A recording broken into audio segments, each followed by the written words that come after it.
ጤና ይስጥልን የተወደዳችሁ ቤተሰቦቻችን እንደምን አላችሁ? የኤርትራ ጦር የኢትዮጵያን ድንበር ጥሶ ከገባ በኋላ የሰሜን ኢትዮጵያ ጭንቅና ምጥ በርትቷል። ሜካናይዝድ ጦሩ የድሮን መቆጣጠሪያዎቹ በትግራይ ተራሮች ከተተከሉለት በኋላ መሰስ ብሎ ወደ ኢትዮጵያ ምድር ገብቷል። ሰሜን ኢትዮጵያ በድጋሚ የባሩድ ጭስ ሊያጥናት ወላፈኑም ሊልጣት የወታደሮችም ኮቴ ሊያቆስላት ዳግም የጭንቅ ጣርና ምጥ ውስጥ ገብታለች። ለውስጥ መረጃ ምንጮች ቅርብ የሆነው ሟዕል ሚዲያም በዛሬው ዝግጅቱ የተሰለፉ የጦር መሳሪያ አይነቶችን ቁጥሮችንና የጀነራሎችን ስም ዝርዝር ከነስምሪት ቀጠናቸውና ተግባራቸው ያካተተ እጅግ ምስጢራዊና ጥንቁቅ መረጃን ይዞላችሁ ቀርቧል።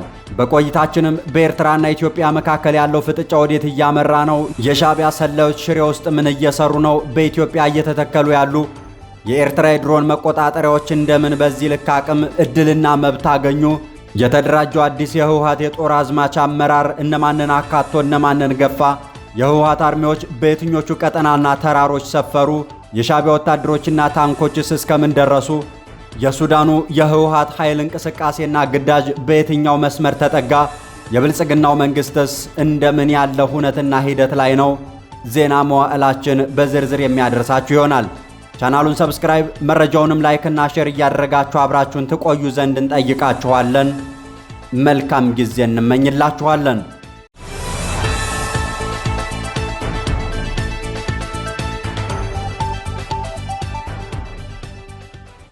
የካቲት 7 ቀን 2018 ዓ.ም የሻዕቢያ የደህንነት መዋቅር የሆነውና ስኳድ ተብሎ የሚጠራው አደገኛ ቡድን ወደ ሽሬ ከተማ ሰርጎ ገብቷል።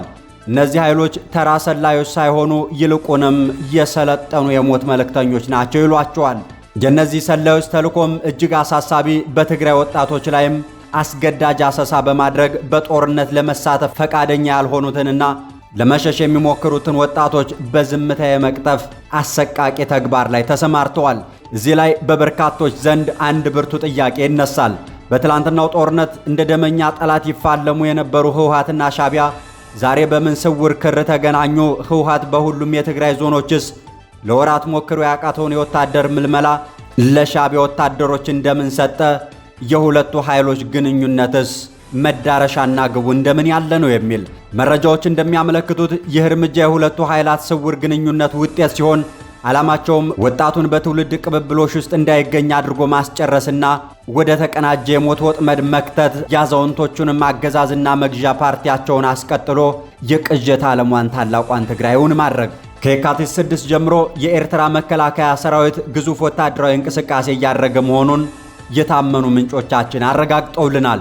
ኤርትራ ሜካናይዝድ ጦሯን በሶስት ዋና ዋና ስትራቴጂካዊ መስመሮች አሰልፋ የጦር መሳሪያዎቹ አይነትና ብዛት ደግሞ ሁኔታው ከታሰበው በላይ መሆኑን ያሳያል። በእነዚህ ከፍተኛ ወታደር በተሰማራባቸው ግንባሮች ሁሉ ከወዲሁ የባሩድ ሽታው የንጹሃኑን አፍንጫ እየሰነፈጠ ነው።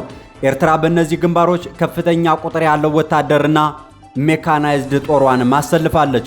የመጀመሪያው ግንባር በዛላምበሳና የሴቢያ ግንባሮች ሲሆን ባለ 122 ሚሜ 18 መድፎች፣ ባለ 130 እና 155 ሚሜ ግዙፍ መድፎች 16 የሚሆኑ ባለ 80 ሚሜ እና 120 ሚሜ ሞርታሮችም ዋዜማው ላይ ላለው ጦርነት በዛላምበሳና የሴቢያ ግንባሮች በኩል ሰልፋለች።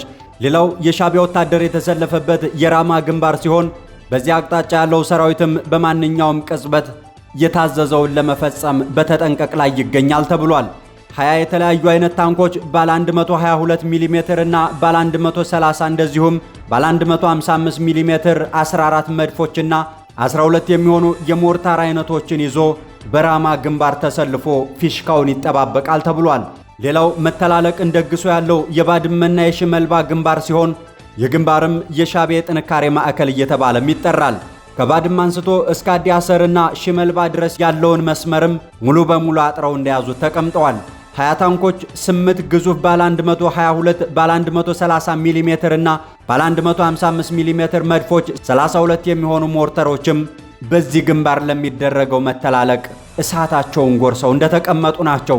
የኤርትራው ኃይል ከዚህ ወታደራዊ ስለፋውና እንቅስቃሴው ባሻገር በበርካታ የትግራይ አካባቢዎችም ላይ ካስገባቸው የደህንነት ኃይሎቹ ባሻገር የድሮን መቆጣጠሪያ ጣቢያዎችንም በበርካታ ስፍራዎች ላይ እየተከለ ይገኛል ተብሏል።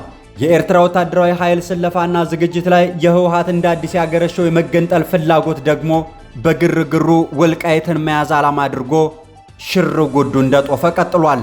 የህወሓት መገንጠልን የመጨረሻ ግቡ ያደረገ አዲስና ሰፊ ጦርነት ለመክፈት በአራት አቅጣጫዎች እሱም ጦሩን እንደሰለፈ ቀጥሏል።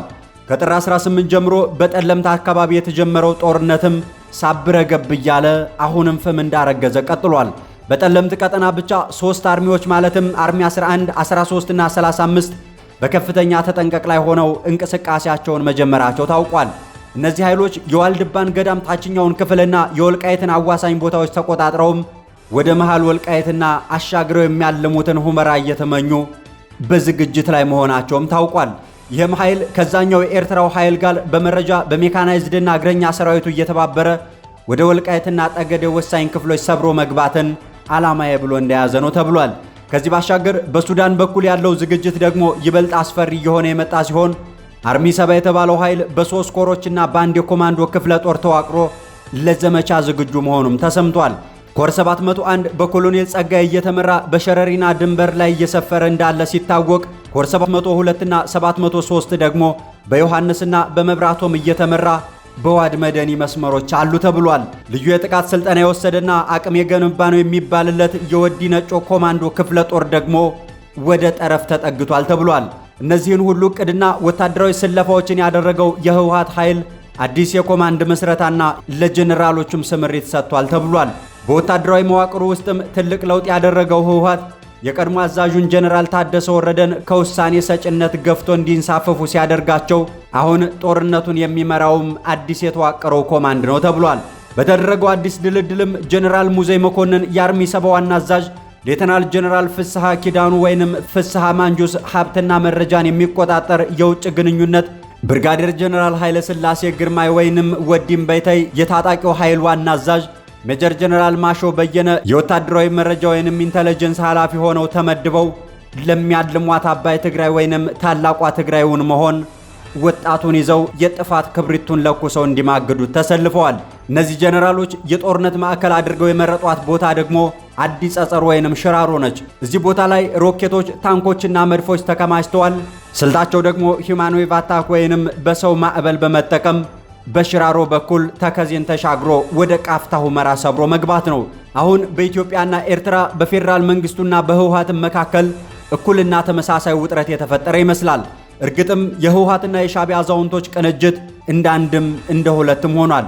በዚህ ሁነትም የብልጽግናው መንግስት በወለጋና በቤንሻንጉል ጉምዝ አካባቢዎች ያለውን ሙሉ ሜካናይዝድ ጦሩን በጎንደር መስመር ወደ ትግራይ ድንበር ሲያስጠጋ፣ በራያ አፋርና ወልቃይት ቀጠናዎችም ላይ ሙሉ እግረኛና ሜካናይዝድ ጦሩ ተጠግቶ አሰፍስፏል። ከዚህ መሬት ላይ ካለው ወታደራዊ ስለፋና ዝግጅት ባሻገር የዲፕሎማሲ ፍጥጫና የመግለጫ ምልልሱም ጦፏል። የኢትዮጵያ ውጭ ጉዳይ ሚኒስትሩ ዶክተር ጌዲዮን ጢሞቴዎስ ለኤርትራው መንግስት በጻፉት ደብዳቤ የኤርትራ ወታደር ድንበር ተሻግሮ መስፈሩንና ለታጣቂዎች ድጋፍ ማድረጉን ገልጸው ኤርትራም ከድርጊቷ እንድትታቀብ አሳስበዋል። ኤርትራ በኩል በአመራሮቿና በዋና መሪዋ በኩል በሰጠችው ምላሽ ይህንን የኢትዮጵያውን ጉዳይ መሰረተ ቢስ በማለት አጣጥለዋለች። ይህ ሁሉ ዝግጅት በቀጥታ ኢላማ ያደረገው የአማራን ህዝብና ታሪካዊ ርስቶቹን ሲሆን የአማራ ህዝብ ደግሞ ዛሬ በሁለት እሳት መካከል ይገኛል። በአንድ በኩል መገንጠልን ዓላማ ያደረገው የህወሓት ኃይል፣ በሌላ በኩል ደግሞ የሻዕቢያ ስውር ደባና የፌዴራል መንግስቱ ያለ ጦርነት አልኖር ባይነት። 4 ኪሎ መግባት ሳይሆን ተከዜን ኮሪደር አድርጎ አዲስ ሀገር መመስረትን ኢላማ ያደረገው የህወሓት ኃይልም አሁንም ጦሩን በበርካታ ግንባሮች ላይ ግፋ ብለው እያለ ቀጥሏል። አሁን የሰሜኑ ንፋስ ደግሞ ከወትሮ በተለየ መንገድ የባሩድ ሽታ አዝሎን እየመጣ ነው። ኤርትራ በድንበር ህወሓት በሽራሮና በሱዳን በኩል የብልጽግና መንግስትም ትግራይን በሚያዋስኑ በሁሉም አካባቢዎች ላይ ያደረጉት ዝግጅትና የጦርነት ስለፋ ኢትዮጵያን ወደ ሌላኛው አዲስ የጦርነት ምዕራፍ ሊከታት ጫፍ ላይ የደረሰ ይመስላል። የብልጽግናው መንግስት ለዚህ ዝግጅቱ እያደረገው ባለው ሩጫ መዋዕል ሚዲያ በዛሬው ዕለት የሚወጣ አንድ ሰነድ ከሰሞኑ ደርሶታል። ይህም የፌዴራል መንግስቱ የቀድሞ የመከላከያ ሰራዊት አባላትን መልሶ ለመቅጠር ማስታወቂያ ማውጣቱና ጥሪ ማቅረቡ ነው። መከላከያ ሚኒስቴር የቀድሞ ሰራዊት አባላትን መልሶ ለመቅጠር አዲስ ማስታወቂያ ማውጣቱና በተለያዩ የሀገሪቱ ክፍሎችም ለሚገኙ ተሰናባች ወታደሮች ጥሪ በማቅረብ ላይ እንደሚገኝ ተነግሯል። ከዚሁ ጋር ተያይዞ ከዚህ በፊት የመከላከያ ሰራዊት አባል የነበሩና ወደ ሰራዊቱ ለመመለስ የሚፈልጉትን የቀድሞ ወታደሮች ለመመዝገብ ብሔራዊ እንቅስቃሴ እንደተጀመረም መረጃዎቹ ያሳያሉ። መከላከያ ሚኒስቴር ሰራዊቱን ተመልሰው ለመቀላቀል የሚፈልጉና ቁርጠኝነት ያላቸውን ከዚህ ቀደም በተለያዩ ምክንያቶች ከሰራዊቱ የወጡ እንደዚሁም ወደ ሰራዊቱ የመመለስ ዕድል ያላገኙ አባላትን እንዳገለግሉ በሚል የመልሶ ጥሪ አድርጓል ተብሏል። የቀድሞ ወታደሮች ተመልሰው እንዲመዘገቡ ጥሪ የተደረገበት ዋነኛው ምክንያት ደግሞ ወቅታዊ ከኢትዮ ኤርትራ ሁኔታ ጋር የተገናኘ መሆኑ ተነግሯል።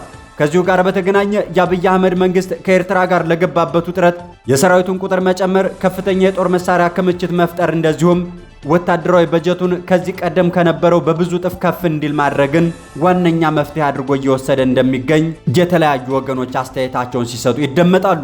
ከዚሁ ጋር ተያይዞ መዋዕል ሚዲያ የደረሰው ተጨማሪ መረጃ እንደሚያሳየው ጥሪው የትግራይ ክልልን እንደማያካትት እንደዚሁም በኦሮሚያ ክልል የኦሮሞ ነጻነት ሰራዊት፣ በአማራ ክልል ደግሞ ፋኖ በብዛት በሚንቀሳቀስባቸው አካባቢዎችም ምዝገባው አይካሄድም ተብሏል። አሁን በተለያዩ አማራጮች ለመዋዕል ሚዲያ እየደረሱት ያሉት የውስጥ መረጃዎች እንደሚያሳዩት በፌዴራል መንግስቱና በህወሓት ኃይሎች በኢትዮጵያና በኤርትራ መካከል ያለው ጦርነት የመጨረሻው ዋዜማ ላይ ያለ መሆኑን ያረጋገጡ ናቸው። የተወደዳችሁ የመዋዕል ሚዲያ ቤተሰቦቻችን ለሰዓቱ ጥንቅራችን የያዘላችሁ መረጃዎች የተከታተላችኋቸውን ይመስሉ ነበር። ቻናሉን ሰብስክራይብ፣ መረጃዎቹንም ለበርካቶች እንዲደርሱ ላይክ እና ሼር ታድርጓቸው ዘንድ እንጠይቃችኋለን። መልካም ጊዜ እንመኝላችኋለን።